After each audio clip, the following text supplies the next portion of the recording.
So over just the last couple of years, I've really started to get back into reading. It's something that I really liked to do as a child and as a teenager. You know, with motherhood and stuff, sometimes you just kind of lose that little spark that you had for it and life gets in the way. But with homeschooling my kids over these last couple of years, that spark has really come back for me, especially as far as like classic literature and just like things that are really rich. But once I started to read classic literature, I've sort of branched out from there. And I feel like I have a pretty eclectic taste now, but I just wanted to go ahead and talk about all of the different books that I have read so far this year.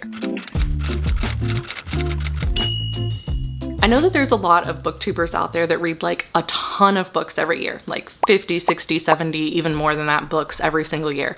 I am definitely not to their level yet. I want to get there for sure, but I'm actually really proud of myself. So I set a goal at the beginning of the year that I wanted to read at least 15 books this year, which would have been more than I had read in a year ever. And so far I'm up to 25.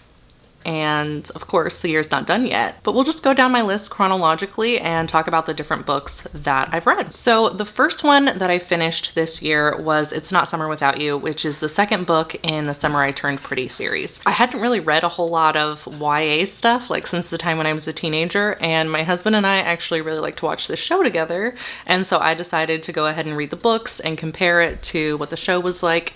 It's super different, first of all, but these were really just quick little reads for me. I think that I finished this in just a couple of days, but they were also really fun. I like Jenny Han's writing style. With certain YA novels, like it feels almost like they're written by teenagers, but thankfully I really like Jenny Han's writing style and it doesn't feel like that at all. And I ended up giving this one 3.5 stars. So the next book that I read was actually one that's more like scriptural. So I'm personally a Protestant, but I was kind of looking at the claims of the Catholic Church. I like to kind of research different Christian groups than the one that I find myself in. And so I was researching Catholicism for like a few months toward the beginning of the year. And during that time I was trying to read different books of the Catholic Bible. And so at that point I was on First Maccabees, so I got that one done. I had also intended to read like Second Maccabees, and there were a couple of others that I still hadn't read. I think the Book of Wisdom and something else, which I have not actually gotten to this year. I don't know if I'll eventually end up doing it, but it was definitely an interesting experience, and I like being able to learn what other people believe. So right around the same time, I was kind of reading all of these books in tandem. I had also been reading one that I picked up from our local library. My husband actually picked it out for me because I really love the musical Hamilton. And of course, Eliza was a super inspiring historical figure, and so he picked up I, Eliza Hamilton for me. I actually really enjoyed it, probably even more so than the musical, even though I love musicals and the musical is so much fun. I liked that in the book, when I would look up something, it would be like, oh, I didn't know that about Eliza Hamilton. Like, is that real? Or did she just make that up for the story? And I would look it up, and a lot of the times it would actually be something that was really true, like from her life. So I love how much research that the author put into it. Even though you were reading historical fiction, a lot of it was actual reality as well. So that was a lot of fun. And I also ended up giving that one 3.5 stars. I swear that that is not my only rating, as you will see as we keep going, but it's one that is kind of a go-to for me if it's like, oh, I really like this, but it's not like, ooh, I love this, or this is one of my favorites. For me, like 4 stars is I really love this, and 5 is like favorites. So if I feel like it's more than just like, yeah, I like it at like a 3, then I'll put it at 3.5. All right, so next on the list for this year was The Screwtape Letters by C.S. Lewis. Last year, I read through all of the Narnia series. So I hadn't read all of them before that point. I had just read The Lion, the Witch, and the Wardrobe and Prince Caspian. And so I finished all of those last year. And I also read another fiction work of his called Out of the Silent Planet as well, which I really enjoyed. So I was just looking for some more C.S. Lewis, seeing what else he put out there. And of course, The Screwtape Letters is a classic. It centers around a demon named Screwtape as he is trying to foil the faith of this certain individual that he's been assigned to. And it's just really well written. It can be really funny in different parts. It can also be really chilling in other parts. So I really enjoyed this one. I ended up giving it 4 stars. So one of my goals this year was to finish reading the entire Harry Potter series. I read them all when I was younger, like as a teenager. and I actually started with the 7th book. At the time, the first 6 movies had all come out, and I was kind of like waiting for the 7th, and I was having a hard time waiting. And one of my best friends had all of the books, and so she lent me the 7th one, which at that point when I was reading through it is when I realized like the books are very different from the movies, because I feel like I'm missing some very important details here. But of course I loved it anyways, and I ended up reading the rest of the series. And then last year I just sort of got the urge to pick it back up again. I hadn't really remembered like everything from it exactly, and it was definitely a lot of fun. I've actually convinced my husband to read the whole series with me next year, so we'll see how that goes. Maybe I'll do some videos with him too to get his reactions to different things. But anyways, the next book in my lineup here that I read is Harry Potter and the Prisoner of Azkaban. I read the first 2 toward the end of last year. I know that Prisoner of Azkaban is like a favorite for some people. I don't necessarily feel that way about it. I definitely love it, and like the series as a whole I give 5 stars to for sure, because I mean it's telling one continuous story and I love the story as a whole. But with Prisoner of Azkaban I gave it 4 stars. I still really love it, but it's not like favorite book level for me. After that, I came back to the Summer I Turned Pretty series, went ahead and finished that out with book number 3, which is We'll Always Have Summer. This one, I'm not gonna lie to you, was slightly triggering for me. It hit just a little bit too close to home. Some of the experiences in this book were things that I definitely had experiences with, and it was just kind of hard to read it, and the whole time I was like, don't do it, Belly, don't do it, Belly. Thankfully, she did not make all of the same choices that I made, but it was a hard read, I'm not gonna lie. I did still end up giving it 3.5 stars though. I do enjoy Jenny Han's reading, especially if I just want something that's like simple but still tells a story that I'm interested in. She's a good go-to. So after I was finished with that one, I finished my next Jane Austen novel, which Jane Austen is one of my absolute favorite authors.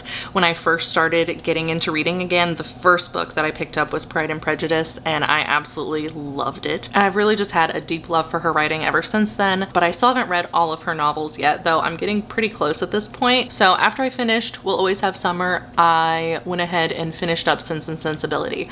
I'm not gonna lie to you, that one took me a while to finish. I was reading it in tandem with some of the other books, and I don't know, I could not get into it. Maybe if I had read it before any of her other novels, I would have felt differently about it. But it's sort of like I went in expecting to just love the characters, because I always love her characters so much. And honestly, I didn't really feel connected to either of the main characters. They both kind of irritated me, but in opposite ways. And I understand that to a certain extent, like you're supposed to feel irritated with certain things going on with them. So it makes sense. She did a good job, but it was just one that was a really slow read for me. Don't come for me. I know that that's some people's absolute favorite Jane Austen novel. It was not my cup of tea compared to some of her other ones. Now I will say that it picked up probably like a little past halfway through the book, and I was like, okay, I'm starting to care like a little bit now, and at that point I was able to finish it a lot quicker. But anyways, I ended up giving it 4 stars by the end. I did actually love it. It just took me some time to fall in love with it. The next one that I finished was one that I read through with one of my daughters, which was Little House on the Prairie. So I only include books that I read with my kids if I've never read it before, and if I read the entire book with them. So there's certain books that they'll have for school that they'll read certain chapters on their own, and I don't necessarily read them. I might kind of skim through to see any big events or anything like that. So not all of their school books get included in my Goodreads or in my handy dandy reading journal that I have here, but this is one that I actually finished the entire thing with her. We always love the Little House books. I don't know, there's something that just feels so cozy and sweet about them, even though it's children's literature. I personally love children's literature. It's the whole reason that I started reading again, and these books are definitely special for us. So I ended up giving this one 3.5 stars as well. Next up for me was Harry Potter and the Goblet of Fire, which as a teenager, that was my favorite of the Harry Potter movies. Again, this is a very controversial opinion, I'm aware of that. A lot of people hate Goblet of Fire, or as some call it, The Year of the Hare, but it was one of my favorites. And at this point in the Harry Potter books is when it like really starts to diverge from the movies. So I was kind of like shocked as I was reading, like by how much actually was different, but it was still so much fun. I ended up also giving it 4 stars, just like I did with Prisoner of Azkaban. And then directly after I was done with it, I went ahead and went straight into Order of the Phoenix. Phoenix. I was just kind of in that mode and decided to go for it. I don't know, there's just something about like when you actually like get into that world, you kind of just don't want to leave. So I went ahead and read the 5th one directly after, and I also gave it 4 stars. Next up is my first 5-star book of the year. I found The Blue Castle at a warehouse sale from our used bookstore, and I noticed that it was written by Lucy Maud Montgomery, the same author of Anne of Green Gables, which I absolutely adore. Anne of Green Gables, it's a 5-star book for me, one of my favorites of all time. So I decided to try out The Blue Castle, and it did not disappoint. I absolutely loved this story. There's something about like when a person starts off like sickly and not having a whole lot of hope in things in life, and then you get to watch their character as they blossom and grow into something different. If you love books like that and books that have lots of rich nature type of language, you will absolutely adore Blue Castle.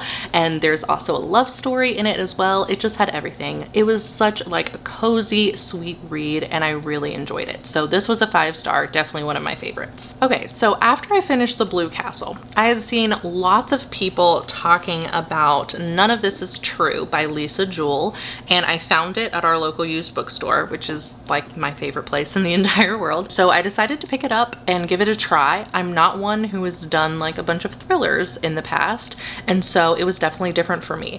I really enjoyed a lot of elements of this story, especially that we're kind of focusing on 2 main people and we're getting things from both of their perspectives and kind of bouncing back and forth. I love the kind of element too of like not knowing if you can trust one of these narrators, like not knowing exactly how reliable she is. There's definitely kind of a bit of a mind game going on with it, and it was written in a format that I wasn't necessarily used to. Like you get snippets from a podcast that one of them was recording, and it's all being told in the context as if it has been turned into like a Netflix documentary, which was a really interesting concept too. So I ended up really liking this one. It is another one that took me like maybe 2 or 3 days to finish. It was definitely one that was like a fast-paced read for me, just because I wanted to kind of figure out what was going on and how much of the truth she was telling and what was fabricated and all of that. So even though this was a lot of fun and I did really like it, I ended up giving it 3 stars. I just didn't feel like it was one that was like, ooh, I really, really like this. It was just sort of like,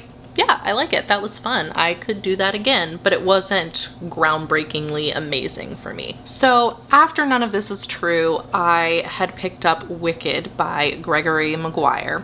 I actually did not 1, but 2 videos on this book. One that does not have any spoilers in it, and one that definitely does have spoilers. If you'd like to watch either one of those, I'll have them down in the description box. This one, I have a love-hate relationship with this book. I love so many things about it. A lot of like the hard topics that it just tackles and kind of tears down what you might think about good and evil and the appearance of good but really being evil, and maybe something that doesn't look so great but is actually good. I loved all of that. There was a lot going on in this book, a lot of political type of themes and stuff like that too in here, civil rights types of themes going on in this book. So there was a lot to unpack here. I really liked a lot of the characterization. I thought that it was written brilliantly, but oh my goodness, there are also content warnings, some really tough content stuff in this book, stuff that made my skin crawl to read it in this book. So as much as I wanted this to be like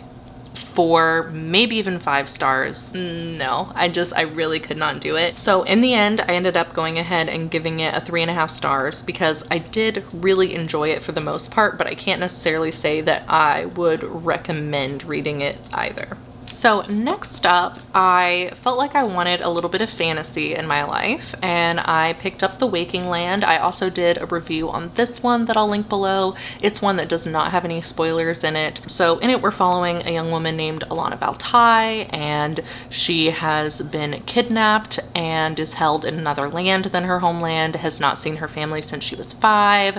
There's kind of a lot going on with all of that, and you take this journey with her as she kind of reclaims who she is and even goes beyond that, learns more about herself than what she ever knew before. I wanted to love this book so much. I loved the way that the magic was set up in this book. It was very much like tied to nature. I really enjoyed certain aspects of this book. But overall, I just didn't necessarily like Cally Bates' writing. There are 2 more books in the series. I see them at my used bookstore every single time that we're there. They're still sitting on the shelf, and I can just never bring myself to buy them because I don't know when I will actually be interested in reading the 2nd and 3rd book, if I will ever be interested in reading the 2nd and 3rd book, which is really sad because it could be a really interesting and compelling story, but just the way that it's written, especially Alana's character, and I mean, she's the main character, and so if the way that she's written is mildly irritating, I don't know, I have a hard time connecting with it then. And so it just was not my favorite. I ended up going ahead and giving it 3.5 stars just because I did like so many other elements of it, especially the magic. But overall, it did not scratch the fantasy itch in the way that I wanted it to. So after the Waking Land, I was at a Starbucks inside of a Barnes & Noble, and they were selling Liar's Beach by Katie Cotugno. I think that's how you say her name. I don't know. I might be butchering it. But anyways, they were selling it for like $5. So we decided to go ahead and pick it up. It's one that's another like crime, mystery, thriller-ish type of thing going on. I will say content warning for like tons of language, especially in the beginning. It thins out some as time goes on, or maybe I just got used to it. I don't know. I don't think so. But anyways, there's like a ton of language going on in this book. And it's told from the perspective of a teenage guy, you know, and he is not rich whatsoever, but he hangs out with rich people, goes to a private school, feels like he has to maintain this image of being one of the rich guys. And we follow him during summer vacation. He has went to the beach with one of his good friends and is staying there for a couple of weeks, and an incident happens with somebody who used to be a friend in this group, and he's found unconscious in the pool, and we're kind of trying to figure out what happened as it all goes along. Meanwhile, he also has like some of his own background stuff that you're trying to figure out throughout the book. You don't actually get all of that. There is another book that was written, I think, that you actually find out more about him and what has happened with him before in that one. I'm probably not going to pick that one up. I'm not interested enough for that. Honestly, okay, I'm going to be real with you and reveal something about myself. When I first read something, I'm more excited about it than when I let it lie for a little while. This is one of those times when that happened to me. Like when I first read it, I was like, oh, that was fun. Like that was different than what I expected it to be. And I ended up giving it a 4. I wouldn't give it a 4 now. Just like thinking back about it, I would probably give it like a 3 now. I wouldn't put it above like some of the 3.5 stars that I have on my list already. But yeah, it was one that I definitely liked. I would want probably something a little bit different from a mystery thriller type book in the future, which I do hope to read some of those. So if you have any good recommendations for like mysteries and thrillers that don't have super disturbing, uncomfortable type of topics, let me know. All right, so after Liar's Beach, I went back to the Harry Potter series, and of course then I was at Half-Blood Prince. This book for me is probably, I don't know if I would call it my favorite Harry Potter book. Like there's something very nostalgic about like the first one, but the 6th one feels like growing up. Like there was just so much in there, so many good quotes and little tidbits from Dumbledore as we go along. Like it felt like growing up. I absolutely loved to read Harry Potter and the Half-Blood Prince. Of course, in other ways, it was sort of heartbreaking at the same time, with it being like that sort of coming of age type of feeling. But it is probably one of my favorites of the series. And because of that, it was my second 5-star of the year. Then directly after Harry Potter, I went ahead and jumped into Jane Austen again with Northanger Abbey. I somehow have ended up with 2 copies of it, so I did any of my like highlighting, underlining, notation stuff in this one. This one is much too pretty of a copy for that. Has its own little box and everything. Honestly, this one looks like it's barely even been touched, even though it's so old. So anyways, this one is a super short Jane Austen novel. Very easy little read, but it was so much fun. She is at like the height of her sassiness and wit in this book. I swear, like all of the best parts of Jane Austen are brought out in this novel. Of course, it's still a romance. Like there's still the whole love story there. Her characters in this one, the way that she uses them as commentary glory. I always love that in her novels because she does that a lot. She uses her characters to comment on types of people in society, and it is glorious. You will not be disappointed if you love that sort of thing with Jane Austen. It's all in here. So in this one, we're following Catherine, and she is away from her family. Are they in Bath? I want to say that they're in Bath. Anyway, she goes away to be kind of introduced into society, to have a little bit more fun instead of being at home all of the time, and all of the adventures that come out of that. Friendships or not so great friendships, possible love interests, just all of it. This one was another pretty quick read for me, and I ended up giving it 5 stars as well because it's just like Jane Austen in the height of all of her glory. I literally laughed out loud while I was reading this book. It was awesome. I absolutely loved it. Okay, where are we at? So after all of that, I decided to go back for some more Jenny Han. I started To All the Boys I've Loved Before series. So this is the first book in the series. I have not continued any of the others yet. You'll also see in all my books, I have these little tabs here. I just use those whenever I really like the way that something is said.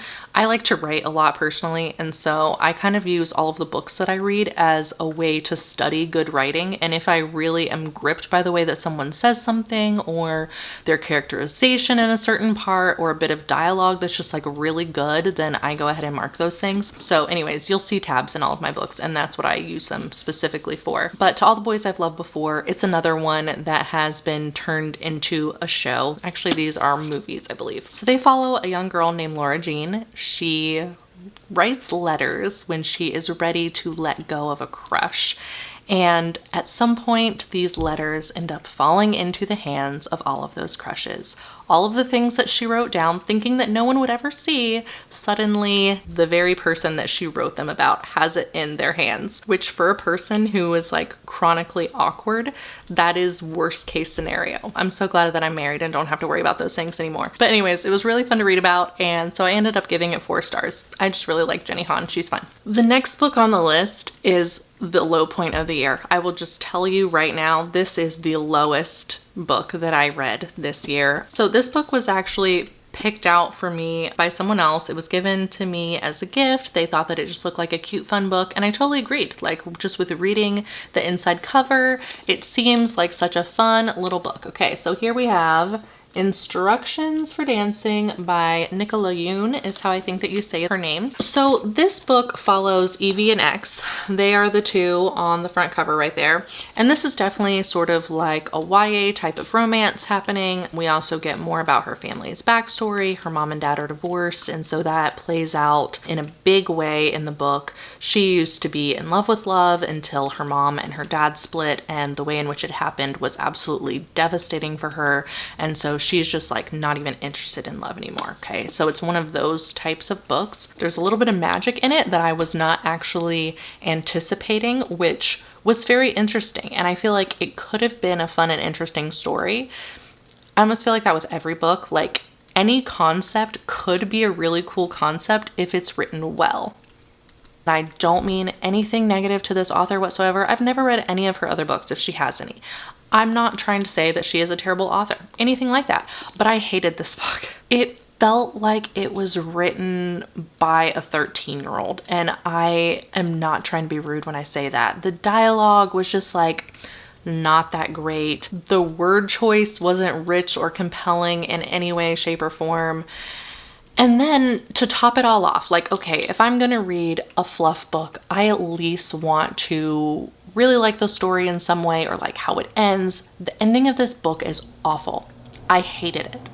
So there was just, for me, nothing redeeming about this book. It was a book of the month at one point, but I see why it ended up on the shelves at the used bookstore, because I wouldn't really want this one either. Originally, I gave this book 3 stars, almost like to be nice. Like, it felt mean to give it anything less than 3 stars, but to be honest, like, it's just a 2-star book. I've since gone back and changed my rating in Goodreads because just truly, it was not a good book. I can't recommend it. It would be a waste of your time. So after that, I really needed a book that I knew that I was gonna love, and so I went for Harry Potter and the Deathly Hallows, just went ahead and finished out all my Harry Potter reads for the year. And of course, like, that book finishes out the series so strong. I love a good wrap up, like, put a bow on it, glorious. And J.K. Rowling, like, girl was a master with that series. I don't care that they're children's literature. Again, I love children's literature anyways, but when you're reading the Harry Potter series, like, there is just something about it. It is so well written. You go, JK. So it was my next 5-star read for the year. We are nearing the end, only 5 more books. The next one that I decided to pick up was another C.S. Lewis one.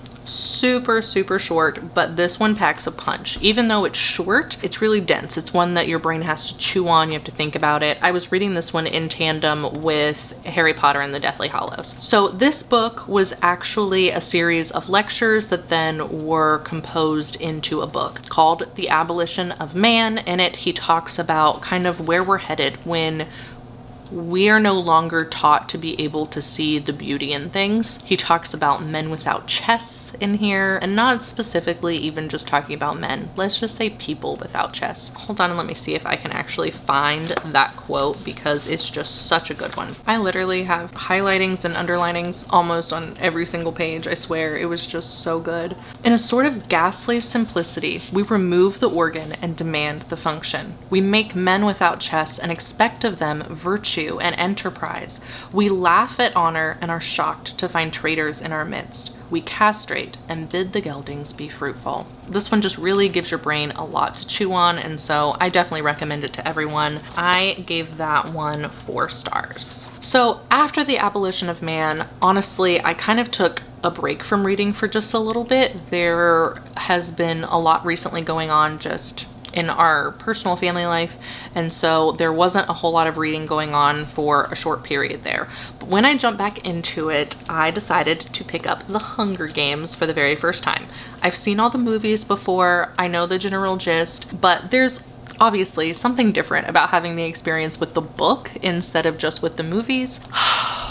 This one does not disappoint. I absolutely love it. The whole YA dystopian thing, yes, just absolutely yes. I have not read Catching Fire or Mockingjay yet.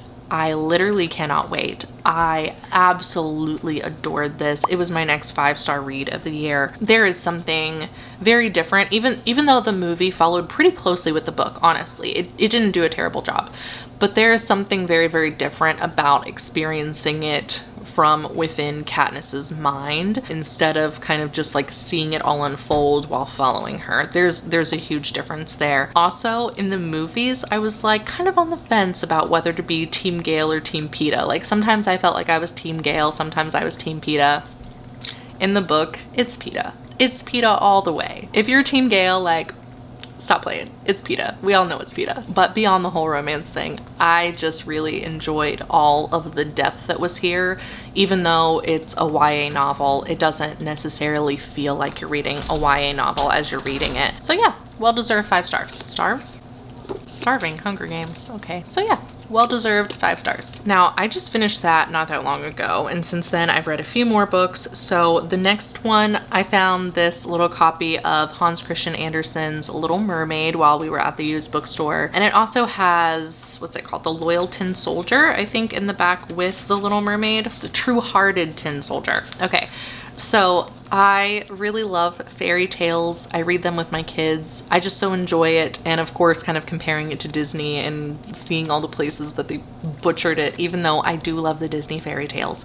But at the same time, I also love the originals that they came from. Part of me just wants to give a spoiler, but it's much different than the Disney telling of it. And I loved the differences here. A lot of people talk about Disney's Ariel and the way that she's kind of very silly and she's 16 and being led by these emotions, the "oh daddy, I love him" type of thing. This one doesn't read in the same way, even though she does love him and even though she is giving up what she's always known for him. At the same time, there's more depth behind it than in Disney's version. The consequences that come out of it are also much different. The lessons learned from it are much different. So if you haven't ever picked up and read A Little Mermaid by Hans Christian Andersen, I definitely recommend it. It's a really quick read. I read it in a night. It doesn't take up a lot of your time, but it's definitely worth it.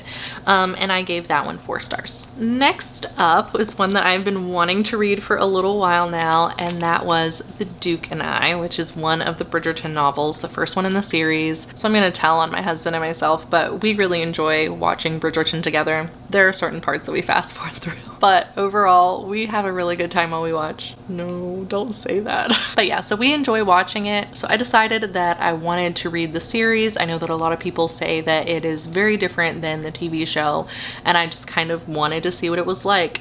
I really enjoy Julia Quinn's writing. Can I just say that like her dialogue with characters, like the chemistry is literally leaping off of the page. I had so much fun reading this, and it was another really fast one. Like, again, a few days and I was done, even though I already knew the basic gist of the story, which it is very different than the TV show, but still, I already knew the basic gist of what was going to happen. And at the same time, like, I couldn't put it down. I just had so much fun.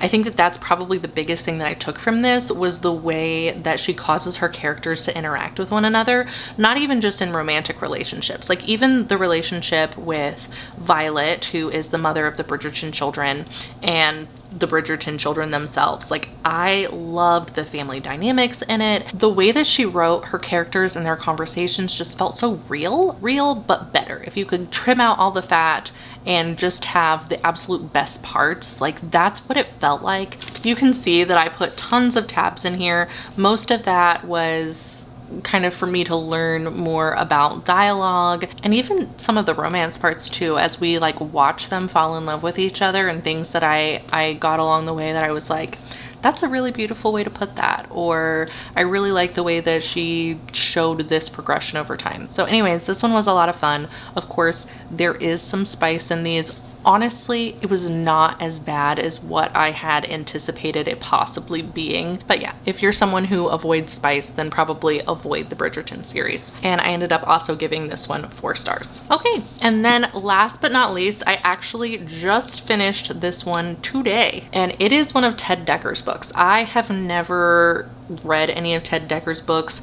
Honestly, I haven't jumped in a whole lot to the world of Christian fiction. Even though I'm a Christian, sometimes I don't necessarily love the writing when I have picked up a Christian fiction book in the past. This one was actually a lot of fun though. I loved the concept for this book. If you don't know anything about Ted Decker, his books are more kind of like sci-fi fantasy-ish, but they are definitely like very, very Christian at the same time. Lots of Christian themes going on in them, parallels to the Christian worldview, to scripture, all of that sort of thing. So if you're into that, I definitely recommend the Circle series by Ted Decker. So this is the first book in that series. As I first started reading it, I was sort of like, what did I even pick up to read? Like, my husband recommended this book.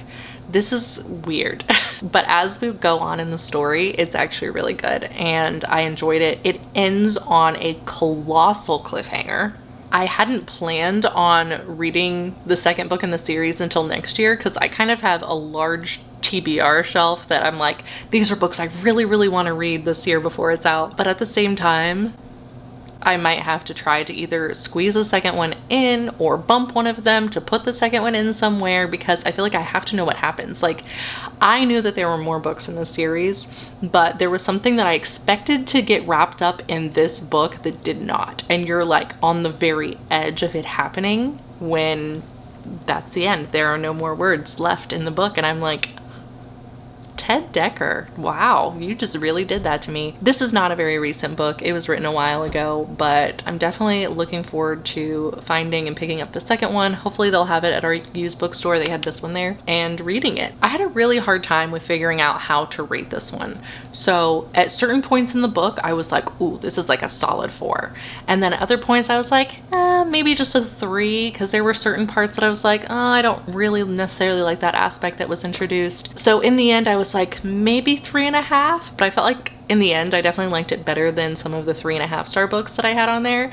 And I've always thought it's ridiculous when people do like 3.75, but now here I am. So I gave this book a 3.75. All right, and there you have it. Those are all of the books that I have read so far in 2024. We will see how I finish out the year. I'm really looking forward to some of the books in my TBR, especially some of the ones coming up in fall. Fall is my absolute favorite season, and I'm going a little gothic this year with my choices, so I'm really excited about it. So I'm gonna do another video telling you all about the ones that I'm going to read soon. But until then, happy reading. Bye.